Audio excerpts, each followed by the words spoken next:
Welcome to this video presentation here at Wimbledon Carriage Company. Here we have the Lexus RX450h on a 21 plate. I'm going to start off firstly by showing you around the outside of the vehicle, and then we'll hop in and run through some of the controls on the inside of it from there. From the outside, you can see it's a 5-door car with alloy wheels and tinted windows. We're going to start off inside the boot area of the car first. As we approach the back of the car, you can see we have reversing sensors. Plenty of boot space as well, along with the 3 individually folding rear seats, should you wish to increase this space even further again. Just briefly before we climb in, I think it's well worth seeing the interior from this exterior point of view. There's plenty to run through on the dashboard, so let's hop in and we'll do that right now. Okay, now that we're inside the car, we're going to start with the dials first of all. Over on the far left-hand side, we have the coolant temperature gauge. The next gauge along is for the hybrid element of the vehicle. We'll show you whether you're driving in the eco mode, using the power for the car, or if the batteries are charging whilst you brake. In the centre, we have the main trip computer, which includes the total miles. They are 17,796. On the right-hand side, we then have the speedometer and fuel gauge. You can change information that's displayed through that middle section using buttons on the steering wheel. You'll also notice over on the left, it shows you the vehicle is ready, i.e. it's started. And the reason I say that is because it's silent at the moment because it's running in EV, so electric vehicle mode, which you can see being indicated over on that left-hand side just there.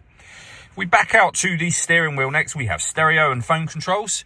We have the buttons I was using a second ago to change this information. We have lane departure warning system. We also got our cruise control on this stalk just here. And behind the steering wheel, the minus and plus paddle so that you can change up and down a gear manually with this automatic gearbox.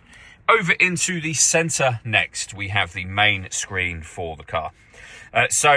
From here, you can go to your main menu. The movement I'm making on the screen just there is being done using this pad, which works like a trackpad on a laptop. So you can move from left to right, you can push that button down, you can come back a page, we can go to our main menu, and directly, if you wish to your satellite navigation, which is what I've just done there. But coming back to the menu, down the bottom here, you can access, obviously, your satellite navigation, your AM, FM, and DAB radio, Bluetooth audio, USB input, and CD player. You can pair your phone in order that you can make and receive phone calls and use Bluetooth audio. Certain apps that you can select, so I've just pressed that button down to go into that menu. We can come back a page from there and back to our main menu, of course. We have info setup and a climate control menu as well. We do have physical buttons for the climate control, which I'll come to in just a moment. If we put the vehicle in reverse, you'll also see a full color reversing camera as well. So working our way down from that, we have the volume for the stereo on the right hand side. You can tune your radio here. We have our CD player and then some physical buttons for your stereo, so radio, media, for example. We then have dual zone climate control. So I can select, the driver temperature and passenger temperature. I can increase and decrease the fan speed from here, and it will show on the screen as you adjust it. When you're happy with those settings, you can put the system into auto if you wish to. The car will then take full control of the fan speed and the direction of the air to maintain the temperatures that you've asked for here.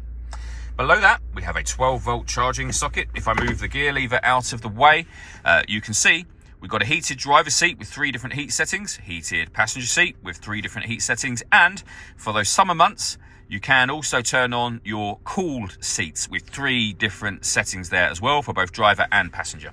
We have an electronic handbrake with an auto hold function, the gear lever for the fully automatic gearbox, the buttons we went through just a moment ago.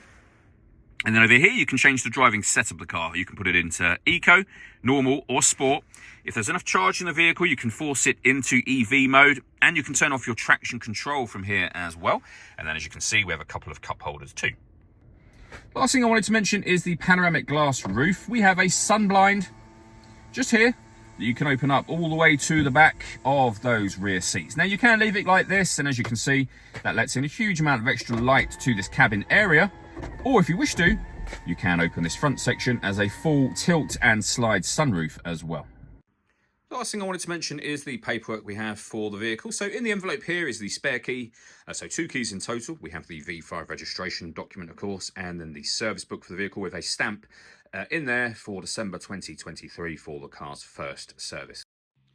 All that leaves me to say is thank you for taking the time to watch this video. If you'd like to come and see the car for yourself and have a test drive, or you'd like a live bespoke video tour, please feel free to give us a call here at Wimbledon Carriage Company. We'd love to hear from you. Over here you can change the